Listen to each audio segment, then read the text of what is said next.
depression, disfigurement, cannibalism, heartache, sexism, despair, isolation, transphobia, fraud, starvation, war. These aren't what you'd expect to find in most Mario games. But the Thousand Year Door isn't most Mario games. The Mario series is an undeniably happy one. Its colourful characters, lively worlds and festive music have helped make it a solid favourite for kids and adults alike for over 40 years, and with the Switch 2 on the way, that looks set to continue into a new generation of gamers. Despite its ostensibly sunny mood, eerie levels haven't been such a rarity throughout its canon, although these have often been Scooby-Doo in nature, the ghostly enemies having an almost kawaii aesthetic. That being said, there have been some unexpectedly disturbing occurrences dotted throughout an otherwise welcoming series. There's Wet Dry World in Super Mario 64 with its infamous negative emotional aura, Smithy's biomechanical graveyard at the climax of Super Mario RPG, Mimi's arachnoid mutation in Super Paper Mario, and I can't be the only one who was less than comfortable being Eely-mouthed dentist in Super Mario Sunshine. In particular, Paper Mario The Thousand Year Door has a markedly grittier tone that sets it apart from the rest of the entries. An unshakable sense of danger and despair hangs over many of its locales. Even its central hub, Rogueport, is a far cry from the likes of the idyllic Toad Town. It's a dingy dockside city rife with gangsters, bandits and all other manner of deplorables. The first scene features two mafiosos beating someone up, the fences are decorated with skulls, and the original Japanese version even features the chalk outline of a murdered toad. Beyond that, there's the island of Keelhaul Key, ostensibly a tropical paradise, but where hordes of sailors have ended up shipwrecked and trapped, or worse, within the pirates' ghoulish grotto, while even the usually festive, Christmassy snow stages of Mario are supplanted here by a desolate Soviet-style outpost lined with barbed wire.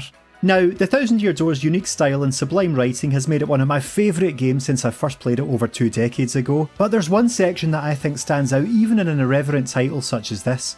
Twilight Town, an ethereal hamlet of never-ending dusk lost in the wilds of the Mushroom Kingdom. The disparate aspects I listed in the cold opening all stem from this one area, and while I was being a little tongue-in-cheek with some of them, they do all add up to paint an uncharacteristically bleak picture, especially when coupled with fairy tale and fantasy inspirations that inform the design of certain characters. So let's take a trip into the Twilight and see what makes this settlement so unsettling. Hunting for the 4th crystal star to help rescue Princess Peach and stop the X-Nauts from taking over the world, Mario and his party hear that it might lie in the distant Twilight Town, accessible via a warp pipe in the labyrinth Rogueport sewers. The trouble is, when they try to enter it, it keeps spitting them out. Thankfully, there's a Twilight Town resident here in the city who reveals that you bizarrely just have to write your name on your clothes to be able to use the pipe. He kindly scribbles Mario on the plumber's arse, and with that, we're on our way. Twilight Town is instantly striking with its austere, crooked houses, deciduous trees and arid vegetation, coated in long shadows cast by an all-seeing moon. A pumpkin patch even lends it a Halloween vibe, like you've stepped into a Tim Burton film. Fittingly, its natives, known as Twilighters, resemble anthropomorphised ragdolls, stitch invisible across their plump, plushy bodies with pupilless yellow eyes peering out from their half-shaded faces. Even coming from Rogueport, this is a voyage into a strange land. We haven't even taken a step before a local warns us that it's a bad time for us to arrive due to the scary goings on. The game adopts a show don't tell approach here, as the panicked denizen suddenly turns into a pig in front of our eyes. Mayor Dower then invites us to his home and explains that there's a curse looming over them. Every time the bell of the distant creepy steeple tolls, someone becomes a pig. He implores us to flee, lest the same curly-tailed fate befall us. But he also reveals that the crystal star lies within the steeple, so there's no going back for our intrepid adventurers. This immediately established sadness persists as we wander through town. The music, for starters, is especially compelling. The Gamecube's original track was haunting in its own right, with its prerequisite theremin, mournful chiming, dissonant screeching, and what sounds to me like a harp. The Switch remake, while not quite hitting the mark with some of its reimagined tunes, nailed its rendition of the Twilight Town theme, adding in more strings, an accordion, and even choral vocals that conjure elements of gothic horror, crescendo into a dizzying mix that captures the confusion and sorrow of its populace. In one house, we find that Eve and her 3 children have been left to starve after the father, and presumably breadwinner, was pigified. It's a pretty heartbreaking situation to begin with, and you can choose to give them some food from your inventory to alleviate their suffering. Before they've had a chance to taste it though, she also gets oinked, leaving the crying children with no parents. Although one suddenly and worryingly develops a hunger for pork chops, which continues after she's ultimately cured. Cured. Goombella even notes that the fact their mother turned into a food source as her children were starving is some spooky timing. It's a slice of good old-fashioned family cannibalism, and a prime example of the game's unapologetic black humour. A lovelorn Eve is later part of a side quest in which she yearns to rekindle things with her old flame Podley, the bartender in Rogueport. When you question him about it, he pretends not to remember her, even though he clearly does, and you're tasked with the decision to either tell her the truth or make something up to spare her feelings. She comes to terms with her new life either way, and thanks Mario for helping to ease her heart. It's a bit of hefty emotional drama that belies the series' overall manner, but such is the way of the Thousand Year Door and its reluctance to play by the rules. The shopkeeper next door is crying because the last thing she did was call her husband a chauvinistic pig before he was aptly morphed into one, a remark that I was quite taken aback by upon reading it in a Mario game. She divulges her marital woes to Mario, who promptly drifts off. It later transpires that this pig is a different man, the debonair Dupree, who she finds attractive, and it amusingly leads to the two men arguing as she continues to run the shop from amidst the love triangle. In the storeroom is one of the 4 black chests, containing a vengeful entity that will quote-unquote curse Mario by giving him a new ability. There's a tidbit of lore that a lot of people seem to miss, that these beings are actually the lingering souls of the heroes who sealed away the Shadow Queen a millennium ago, and who have grown malevolent through the ages. This lends a sinister twist to the game's backstory, and it's appropriate that Twilight Town is where we meet one of these spiteful spectres. Some of the townsfolk have personalities as gloomy as their shady surroundings. One even talks about being depressed at living in perpetual half-light, seemingly not even caring if he gets turned into a pig, and I don't think he's hamming it up. Goombella's tattle remarks don't exactly help either. It makes it slightly harder to sympathise with some of them, like a darkened version of the usual help the afflicted villagers RPG trope. A gatekeeper stops us from venturing out of town without the mayor's permission. Tragedy then strikes as Dower becomes the next victim of the bell as we're on our way to inquire with him. Just as all seems lost, we return to the gate to find that the guard has also sprouted a snout and trotters, allowing us to easily pass him by. It feels kinda perverse that the team should find luck in someone else's misfortune, but I guess we shouldn't look a gift pig in the mouth. And so, following this introduction to the porcine village of the damned, it's time for us to hit the old dusty Twilight Trail. There's no telling who else will bake on when we get back. This barren path is quite foreboding. An abstract melody chimes out but gradually slows and drops off into more dramatic chords and discordant ambience, symbolising the movement from civilization into the unknown. Moonlight leads the way as you fight past Hyper Goombas, deceptively taxing enemies that can quickly cause you problems if they get a hit in after they charge up. We can use the tubular power from the black chest to roll under a fallen tree, blow away a haystack and enter an ominous forest. Funnily enough, the wildlife here isn't particularly intimidating at face value. It's mainly populated by crazy daisies, flower sprites that are cute as buttons but can be very annoying with their ability to sing you to sleep. Occasionally you might stumble across an amazy daisy, which are hard to take out but yield a huge amount of star points. The woodland is thick and overgrown, requiring Mario to squeeze through gaps in the foliage, and the sky loses its pink hue as you progress, as though night has finally fallen, lending the vicinity of the creepy steeple a much colder atmosphere. This dungeon's music comprises the usual chilling instrumentation, but backed up with almost industrial sound effects and dissonance in the remake. It's reflective of the duality of this chapter's boss, who's kooky but with an unnerving undercurrent. His stained glass likeness gazes down at us in the main hall, foreshadowing our imminent encounter. Even in here, we're not safe from the unforgiving moonlight. Aside from him, Boos unsurprisingly call this haunt their home. A lonely one greets us upon entry, who misses his pals. Lo and behold, we soon find them hiding in a chest, earning an ultra shroom if we guess how many of them were in there. After that, lingering in the main hall for too long will see us thrown out like we've been sick in a nightclub, but hammering them away will result in an optional boss battle with the Atomic Boo. It can be a tough ghost to bust, but doing so will reward you with the excellent Lucky Start badge, which gives Mario a random beneficial status condition at the start of every fight, so it's worth carrying out this exorcism. After solving a few puzzles and scaling the winding stairs to the belfry, we come face to face with the monster behind the curse, Dupless, whose name isn't initially revealed to us and who's just a mischievous, childish prankster rather than a malicious spirit. Although, in a sense, the fact he'll commit acts like those he inflicts on Eve and her family in the name of fun actually might make it more disconcerting. During the battle, he creepily transforms into a shadowy replica of Mario and uses his own attacks against him. Still, he's not difficult and before long goes down. Mario grabs the crystal star and exits post-haste. Job done, Bobbery's your uncle. Or so you might think. Even after Mario and his party leave, the camera remains fixed on this shot of the defeated Dupless with no explanation as to why nothing is happening, and no prompt as to what to do next. An inquisitive press of the jump button though, and all is revealed. The slumped shadow is actually the real Mario, Dupless having surreptitiously partaken in a spot of identity theft. It feels like the game is screwing with you on a narrative level here, even showing you the end of chapter screen and summing up the events in a way that suggests all's well. It's quite a shocking revelation to see Mario left alone with no words or exposition to explain his plight. He even loses his wahoo when he jumps, and what is a Mario without a wahoo? Here begins an infamous sequence of backtracking that's always brought up when it comes to the Thousand Year Door's flaws. In the past, you would have to make the trip between Twilight Town and the creepy Steeple 5 times, meaning for Pigs the Bell Tolls left a bitter taste in the mouths of many players. I personally didn't mind it too much. It's far worse in other areas of the game. Fuck you, General White. It's eased a little in the remake with a warp pipe shortcut removing the last 2 of these journeys, but I'm glad they kept the first return leg as Shadow Mario as I think it's thematically fitting. There's a palpable air of desperation and isolation as he's literally and metaphorically left out in the wilderness, struggling back to civilization against enemies that are much more threatening when you're bereft of allies. The soundtrack even shifts to something less melodic to emphasise his hopelessness. Dupless, wearing Mario's skin, will ambush us on the outskirts of town each time we pass now, taunting Mario about how much he's enjoying the stolen valour. I've always found this scene to be oddly troubling. Something about the way he just leaps through the papery background, cheering with the plumber's voice, and intimidating Mario into vainly fighting or cravenly fleeing. The protagonists come up against plenty of tough-talking opponents in the past, but I've always found it uncomfortable how Dupless bullies our friendless, helpless hero during his darkest hour. He also gives us an opportunity to guess his name, promising to give back Mario's identity if we get it right. This is an allusion to Rumpelstiltskin, a fairy tale in which an imp vows to take away a woman's child unless she can guess his name. Dupless is actually called Rumpel in other localizations. I had this version of the book as a child and never liked the wretched wee bastard's face, so maybe that's subconsciously why I'm not fond of this encounter. Coming back to the game, there's another piece of meta trickery at play here.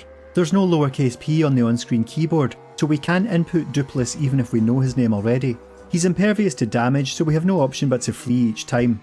It sort of undoes what's been instilled in the player thus far, that you can't run from boss battles, therefore messing with our perception of how things work and emboldening the unorthodox nature of this chapter. Twilight Town feels even more unwelcoming in this state. The Hoggy Hex has been lifted by this point, so the people are no longer porkers, but several of them now act coldly and untrusting towards the real Mario while unwittingly celebrating the imposter. One woman says Shadow Mario should spruce himself up like Dupless Mario, and another ironically reckons Shadow Mario comes across as a bad guy. It's pretty frustrating to see their hero and saviour made out to be a pariah like this, especially when you witness Mario's pals having dinner with Dupless at the mayor's house, who passive-aggressively tells you to leave. But there's still one person we can find solace in, this chapter's new recruit, Vivian.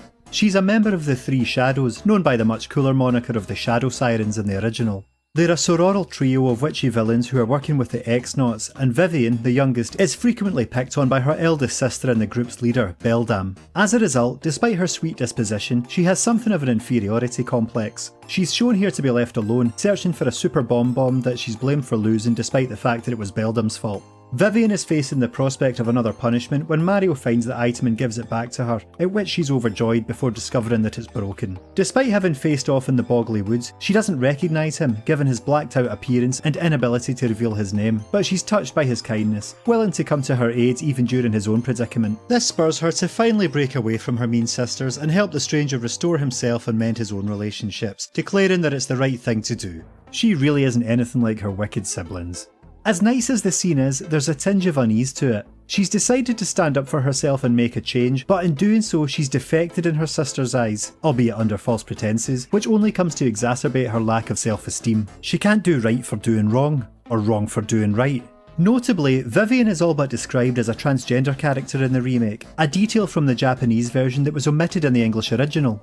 She now states that since this revelation, that she was their sister and not their brother, her sister's bullying has only gotten worse, lending a prejudicial slant to their abuse. Perhaps this development also better explains Vivian becoming a turncoat. She relates to the formless Mario in his hour of need, as she's facing a similar crisis. Both have been reduced to shadows of themselves by others, and it's up to them to claim back their true identities. Yet another pretty intense story beat for a Mario title, and an example of the game's capacity to be as charming and evocative as it is defiant and unconventional. There's actually another literary reference regarding Dupless that now feels like a good time to mention, having discussed the Shadow Sirens. This one goes back to Greek mythology and the goddess Kirke. She's described in Homer's Odyssey as living in a palace surrounded by dense woodland and being gifted in magic, which she uses to transform her enemies into animals, specifically pigs when it comes to Odysseus' crewmen. Sounds pretty familiar. Dupless also later takes Vivian's place in the Three Shadows ranks. They're possibly based on the Hecate sisters or triple goddess. Hecate, the Greek goddess of witchcraft and magic, is commonly depicted as having 3 bodies to see all around her. She was also the goddess of crossroads. And the sisters trope portrays 3 figures representing the different stages of a woman's life. Vivian is the young maiden, Marilyn is the mother, and Beldam is the crone, her name even meaning old hag. Significantly, Hecate was the mother of Circe in certain legends, so it's rather fitting that the shadows accept the wayward Duplighost into their family. Perched atop the sparse trees in town are crows, commonly seen as omens of ill fortune. At first they appear to be innocuous, simply cawing when approached. However, using Vivian's veil ability, we can now eavesdrop on them to overhear some deliciously doomy discussions. As I mentioned in my video about gaming and environmentalism, some of them are talking about how depressed they are about the depletion of fossil fuels and how renewable energy sources have to be utilised to stave off ecological disaster. Again, it's such a bizarrely out of place, almost punk inclusion for a Mario game, and it's morbidly amusing how real life issues seem to exist here too.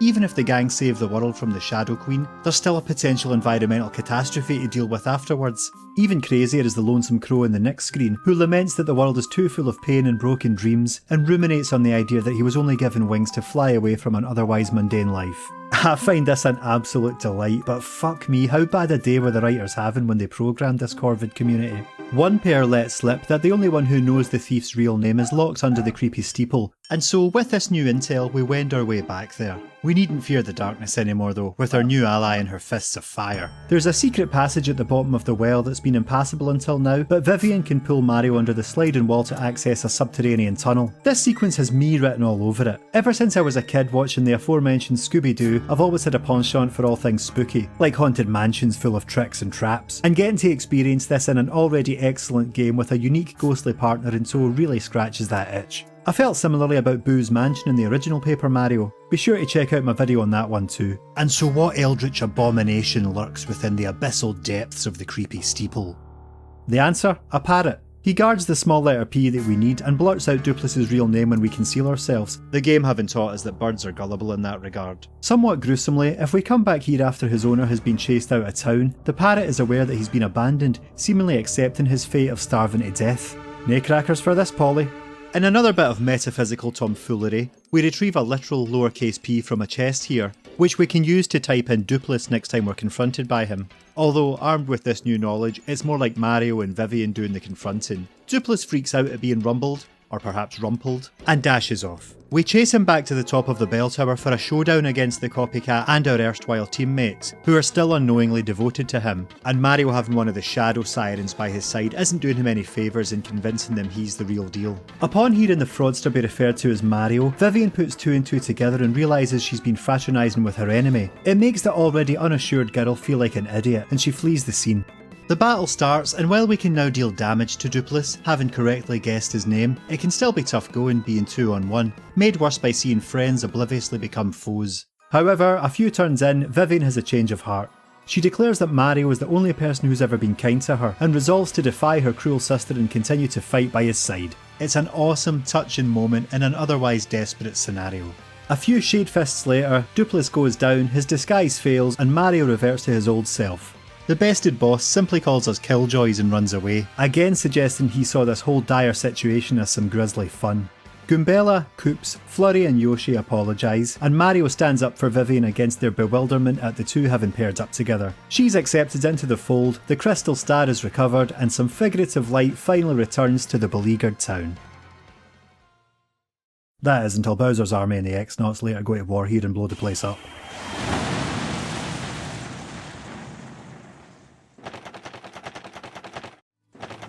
I thought that rushing through the first half of the game to get to chapter 4 for the purpose of recording footage would be a tedious repetitive chore, since I only played the remake last year, but such is my love for the Thousand Year Door that I found I was still enjoying myself. I praise it for many of the same reasons I do the original Paper Mario. Its sizable scope, spirit of adventure and immersion, touching character arcs and rewarding tactile gameplay, but also its deconstructive take on the Mario world, and I think few of the places within emphasise that more than Twilight Town. It satisfies my love of the macabre and sense of humour by imbuing a series often seen as childish with a dash of black comedy and poignant drama to tell a tale as sombre as its Twilight setting.